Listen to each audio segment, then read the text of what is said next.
Plot দুর্নীতি মামলা, শেখ হাসিনা জয় পুতুলের মামলার রায় ঘিরে আদালতে নিরাপত্তা জোরদার।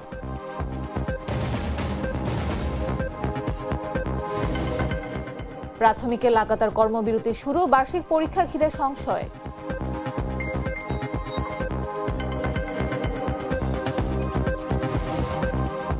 পঁয়তাল্লিশতম বিসিএস ৩ লাখ গ্র্যাজুয়েটের মধ্যেও মেলেনি যোগ্য প্রার্থী, ৫০২ পদ ফাঁকা।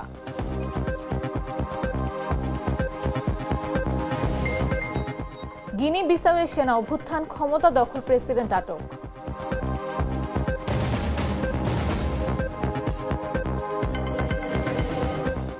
এবং ঘরের মাঠে পিএসবির কাছে ৪ গোল হজম লিভারপুলের।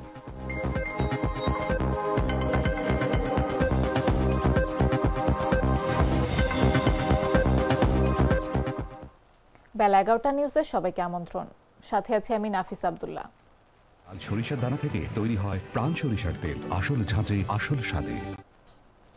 পূর্বাচল প্রকল্পে প্লট জালিয়াতির ঘটনায় ক্ষমতাচ্যুত সাবেক প্রধানমন্ত্রী শেখ হাসিনা, তার ছেলে সজীব ওয়াজেদ জয় এবং মেয়ে সাইমা ওয়াজেদ পুতুল সহ ২৩ জনের বিরুদ্ধে দায়ের করা ৩টি দুর্নীতি মামলার রায় আজ। এই রায়কে কেন্দ্র করে ঢাকার নিম্ন আদালতের মহানগর দায়রা আদালতের সামনে নিরাপত্তা জোরদার করা হয়েছে। সকাল থেকে বর্ডার গার্ড বাংলাদেশের একটি দল আদালতের মূল গেটে অবস্থান নিয়েছেন। এছাড়া রায়কে কেন্দ্র করে আদালত এলাকায় সেনাবাহিনী মোতায়েনের কথাও জানা গেছে।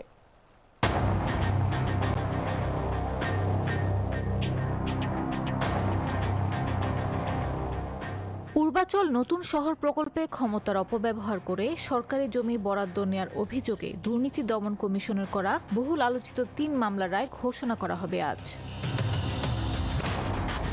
বৃহস্পতিবার সকালে সরেজমিনে দেখা যায় রায়ের আগেই আদালত এলাকায় বিশেষ নিরাপত্তা ব্যবস্থা গ্রহণ করা হয়েছে। আদালতের প্রধান ফটকগুলোতে বাড়তি সতর্কতা গ্রহণ করা হয়েছে। এজলাস এবং আশেপাশের এলাকায় অতিরিক্ত পুলিশ ও বিজিবি সদস্যদের উপস্থিতি লক্ষ্য করা গেছে। এছাড়া গণমাধ্যম কর্মী এবং সাধারণ জনতার উপস্থিতিও বেশি দেখা গেছে।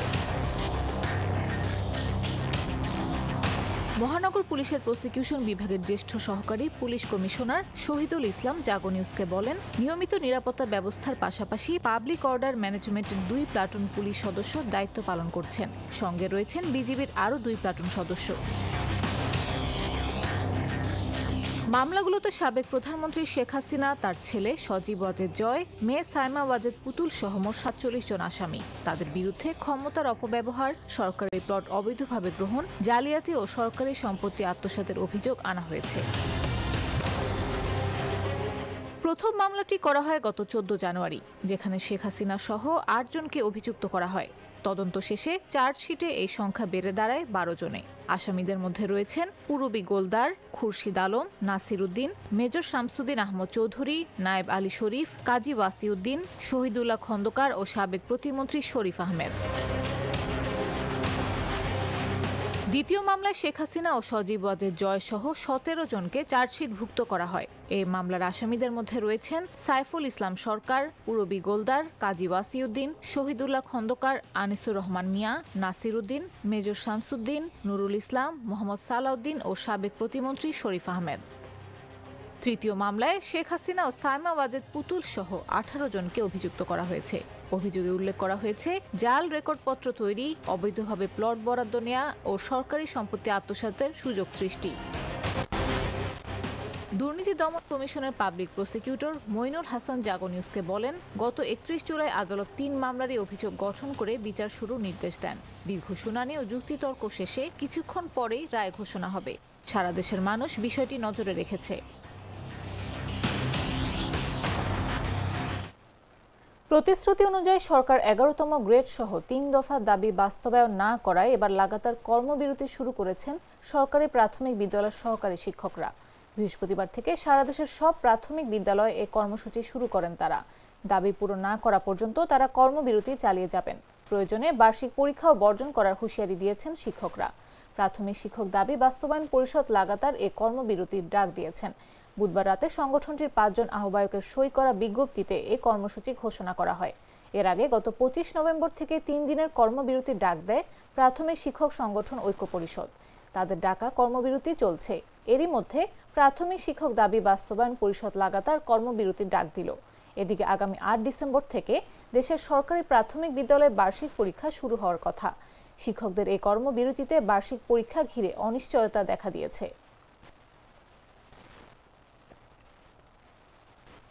বিজ্ঞপ্তি প্রকাশে দীর্ঘ ৩ বছর পর ৪৫তম বিসিএস এর চূড়ান্ত ফল প্রকাশ করেছে সরকারি কর্ম কমিশন। বিজ্ঞপ্তিতে ২৩০৯টি পদ থাকলেও নিয়োগের চূড়ান্ত সুপারিশ পেয়েছেন ১,৮০৭ জন, অর্থাৎ বিজ্ঞাপিত পদের মধ্যে ৫০২টি ক্যাডার পদই ফাঁকা রয়ে গেছে। সংশ্লিষ্টরা বলছেন, এত সংখ্যক ক্যাডার পদ ফাঁকা রাখা নজিরবিহীন ও অন্যায্য। পিএসসি জানিয়েছে, বিভিন্ন পেশাগত বা কারিগরি ক্যাডার পদে যোগ্য প্রার্থী না পাওয়ায় এসব পদ ফাঁকা রাখা হয়েছে।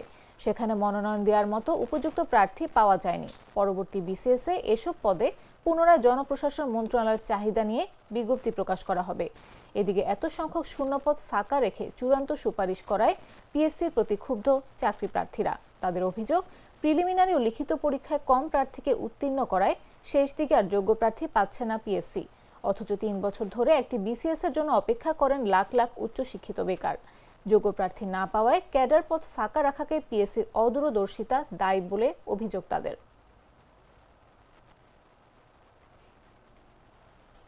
প্রাণ কফি ক্যান্ডি, কররা কফি, কঠিন স্বাদে, হাইকে বলো বাই।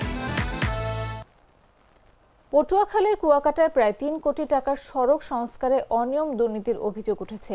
এই ঘটনায় ক্ষুব্ধ হয়ে রাস্তার আত্মার মাগফিরাত কামনায় কাফনের কাপড় বিছিয়ে প্রতীকী গায়েবানা জানাজা, দোয়া ও জিলাপি বিতরণ করেছে শিক্ষার্থীরা।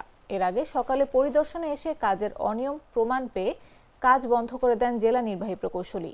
বুধবার বিকেলে কুয়াকাটার লেম্বুরবন সড়কের মাঝখানে দাঁড়িয়ে গায়েবানা জানাজা পড়েন শিক্ষার্থীরা। স্থানীয়দের অভিযোগ, প্রতি বছর উপকূলে ঝড় বন্যা ও জলোচ্ছ্বাসে ক্ষতিগ্রস্ত হয় এই জনপদ। তাই বেড়িবাঁধটি তাদের নিরাপত্তার জন্য অত্যন্ত গুরুত্বপূর্ণ। অথচ সেই সড়কের কাজেই অনিয়ম। তারা জানান, সমুদ্রের বালু ও মানহীন ইট ব্যবহার, বিটুমিন কম প্রয়োগ, অপরিকল্পিত নকশা ও লবণাক্ত বালু ব্যবহারের কারণে সড়কটি নির্মাণের শুরুতে ঝুঁকিপূর্ণ হয়ে পড়ে। পরে কার্পেটিংও করা হয় দায়সারাভাবে। জানাজা প্রতিবাদের মাধ্যমে আমরা সরকারকে, যারা কাজগুলো করে তাদেরকে জানিয়ে দিতে চাই যে কাজ যাতে পরবর্তীতে না করে। কারণ আমরা দেখতে পেয়েছি যে আজকের সবার অংশগ্রহণের মাধ্যমে, বিশেষ করে স্টুডেন্টদের, কুয়াকাটা স্টুডেন্ট অ্যালায়েন্সের সৌজন্যে যে প্রোগ্রামটি আয়োজন করা হয়েছে, সবার স্বতঃস্ফূর্ত অংশগ্রহণ ছিল এবং সবাই জনগণ ভালোভাবে জোরালোভাবে প্রতিবাদ করেছে। আমরা জানিয়ে দিতে চাই, বার্তা পাঠাতে চাই যে পরবর্তীতে এরকম কোনো কার্যক্রম তারা হাতে নেওয়ার আগে যাতে চিন্তা করে। আমি গত পরশুদিন একটা ফেসবুকে একটা দেখি, সেটা একজন আমাকে শেয়ার করে। তৎপ্রেক্ষিতে আমরা আজকে এই সাইটটি ভিজিট করে আমরা কার্পেটিং ওয়ার্ক দেখলাম। কার্পেটিং ওয়ার্কে আমরা থিকনেসগুলো সঠিক পাইছি, মানে ওভারঅল বেশি পাইছি সব জায়গাতে, কিন্তু গ্রেডেশন একটু প্রবলেম আছে, যেখানে একটু ডাস্ট দেওয়ার কথা ছিল, দেয়নি। সেটার বিরুদ্ধে আমরা ব্যবস্থা নিব। আর আপাতত আমি কাজটা হেল্ড আপ করে রাখছি। আমার সিদ্ধান্তের পরবর্তী কার্যক্রম শুরু হবে।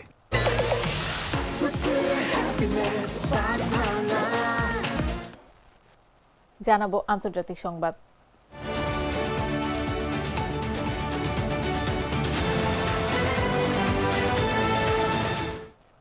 হংকংয়ের উত্তরাঞ্চলীয় তাইপো এলাকার কয়েকটি বহুতল আবাসিক ভবনে ভয়াবহ আগুনে মৃতের সংখ্যা বেড়ে ৪৪ জনে দাঁড়িয়েছে, আর আশঙ্কাজনক অবস্থায় চিকিৎসাধীন ৪৫ জন। এছাড়া আরও ২৭৯ জনের কোনো খোঁজ পাওয়া যাচ্ছে না। আগুনের সুনির্দিষ্ট কারণ এখনও অজানা। এদিকে অগ্নিকাণ্ডের ঘটনায় হত্যার অভিযোগে ৩ জনকে গ্রেফতার করেছে পুলিশ। তাদের মধ্যে ২ জন একটি নির্মাণ প্রতিষ্ঠানের পরিচালক ও একজন প্রকৌশল পরামর্শক। অগ্নিকাণ্ডের কারণ এখনও তদন্তাধীন হলেও পুলিশ জানিয়েছে, ঘটনাস্থলে সংস্কার কাজ চলছিল ও জানালাগুলোতে পলিস্টাইরিন বোর্ড লাগানো ছিল। এগুলো আগুন দ্রুত ছড়িয়ে পড়তে সাহায্য করেছে বলে ধারণা করা হচ্ছে। কর্মকর্তারা বলেন, আগুন অত্যন্ত দ্রুত ছড়িয়ে পড়ে পাশের ভবনগুলোতেও পৌঁছে যায়, যার একটি কারণ বাঁশের স্ক্যাফোল্ডিং। তদন্তে পুলিশ ভবনের বাইরে জাল ও সুরক্ষা সামগ্রী পেয়েছে, যেগুলো আগুন নিরোধক বলে মনে হয়নি। এছাড়া জানালাগুলোতে স্টাইরোফোমও পাওয়া গেছে। ঘটনার পরের সকালে টাওয়ার ব্লকগুলোর কিছু অংশ থেকে এখনও ধোঁয়া বের হতে দেখা যায়। ৮টি ভবনের মধ্যে 4টির আগুন নিয়ন্ত্রণে এসেছে। দমকল বিভাগ জানিয়েছে, পুরো আগুন নিয়ন্ত্রণে আনতে পুরো দিন লেগে যাবে। পশ্চিম আফ্রিকার দেশ গিনি বিসাওয়ে একদল সামরিক কর্মকর্তা ক্ষমতা দখলের ঘোষণা দিয়েছেন। তারা দাবি করেছেন, দেশের প্রেসিডেন্ট উমারো সিসাকো বালোকে গ্রেফতার করা হয়েছে। রোববার হয়ে যাওয়া প্রেসিডেন্ট নির্বাচনের ফলাফল প্রকাশে ঠিক আগ মুহূর্তে দেশটিতে এমন ঘটনা ঘটল। গত 5 দশকে পর্তুগালের সাবেক এই উপনিবেশে অন্তত 9 বার অভ্যুত্থান চেষ্টা হয়েছে। দেশটির প্রেসিডেন্ট এমবালো আগেও বহুবার দাবি করেছেন যে তিনি অভ্যুত্থান চেষ্টা থেকে বেঁচে গেছেন।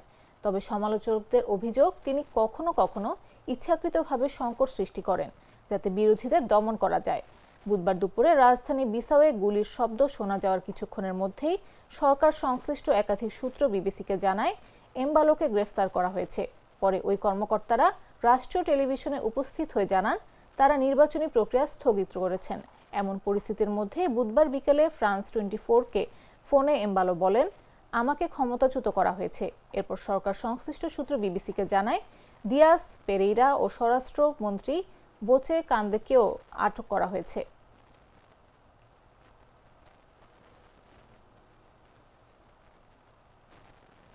এবারে খেলার খবর।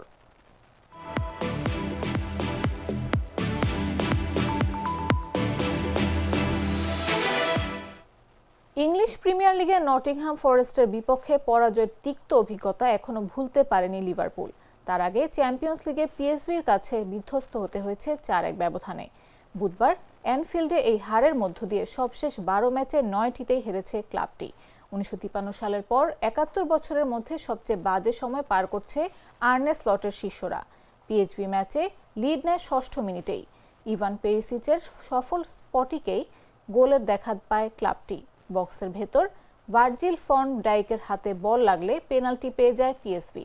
সেখান থেকে আসে প্রথম গোল। মিনিট 10 পর 16 মিনিটের সমতা ফেরায় লিভারপুল। প্রথমার্ধে আর কোনো গোল না হলেও দ্বিতীয়ার্ধে আর্সেনালকে চেপে ধরে পিএসভি। 56 মিনিটে গাস তিলের গোলে 2-1 ব্যবধানে এগিয়ে যান পিএসভি। 73 মিনিটে আরও একবার পিছিয়ে পড়ে স্বাগতিকদের হয়ে ডিউয়েস গোল করে। এরপর তিনি অতিরিক্ত সময়ের প্রথম মিনিটেও করেন গোল। তাতে নিশ্চিত হয়ে যায় 4-1 ব্যবধানে পিএসভি জয়। এই হারে লিভারপুল নেমে গেছে 13তম স্থানে।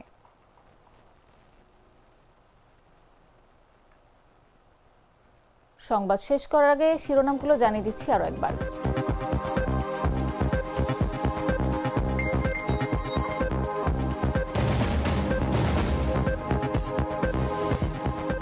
প্লট দুর্নীতি মামলা, শেখ হাসিনা জয় পুতুলের মামলার রায় ঘিরে আদালতে নিরাপত্তা জোরদার।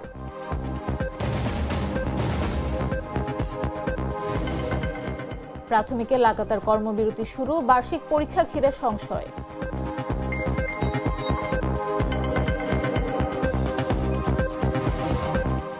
45তম বিসিএস 3 লাখ গ্র্যাজুয়েটের মধ্যেও মেলেনি যোগ্য প্রার্থী, 502 পদ ফাঁকা।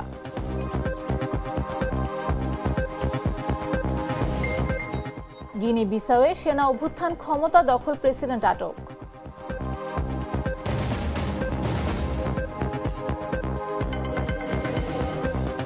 এবং ঘরের মাঠে পিএসভির কাছে 4 গোল হজম লিভারপুলের।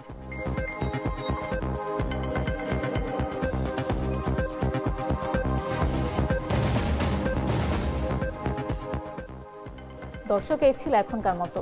প্রতি মুহূর্তে সর্বশেষ খবর পেতে ভিজিট করুন jagonews24.com, ফলো করুন আমাদের ভেরিফাইড ফেসবুক পেজ এবং সাবস্ক্রাইব করুন জাগো নিউজের ইউটিউব চ্যানেল। এতক্ষণ সাথে থাকার জন্য ধন্যবাদ সবাইকে।